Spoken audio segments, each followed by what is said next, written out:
My first encounter with a survivor was somebody who I had already been in touch with before my ambassador training and been talking to them about their situation. And this is a perfect, not a perfect, that's not the right word. This is a good example of how badly survivors need support after they leave the perpetrator, because this is the problem where you have people say, oh, well, why don't you just leave? Well, because it's not as simple as that. The abuse continues, and it does so in most situations. It's very rare that it doesn't. You don't just get out and leave and they forget all about you and they let you move on. Not as simple as that when you're in an abusive situation. So this person I was already acquainted with and tried to leave a number of times. The average survivor tries to leave 7 times on average. So, and also this person didn't have the support that they deserved, really. The people that you would have thought supported this person were not fully understanding. And I am honoured that this person felt that they could trust me to talk to me about this situation and the things that they felt they were able to disclose to me. This person, since leaving the abusive relationship, has continued to receive abuse from their perpetrator. And this is all the more common when it's somebody who shares children with the perpetrator. This is something, the abuse carries on if they have to go to court. The abuse goes on through making contact for the children. And it's just awful what these people have to go to.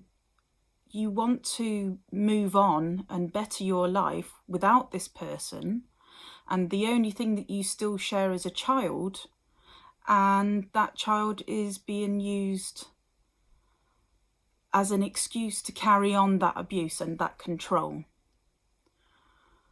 And so that is a perfect example of why survivors need support after they've got out of this abusive relationship. I have been in touch with a small number of survivors who have informed me of what abuse carries on after the relationship. And you will find that they will have their Facebook account hacked. They will have child maintenance payments stopped. And they will have their name blackened. They will do what you would call a smear campaign, where they use other people in their social circle. They will manipulate them and tell lies about them, tell tales about them, and saying that they're usually they will say things like they're crazy, they've done this, or they're the abusive one is another common one as well, or they've got issues. So this is the type of abuse that carries on after the relationship has ended, and it's just another way of trying to maintain that control. Because when they've lost that relationship, they've also lost control. And that's why it is really dangerous when the relationship does end. That is the most dangerous time, and why survivors really do need to be protected properly, and why they need people like us, ambassadors, to turn to when things like this are going on. And also to have some sort of reassurance, somebody to look out for you, somebody who can signpost you. I've had survivors even at a crisis point where, you know, the relationship ended ages ago and something has happened, and it's, you know, you feel really frightened for them.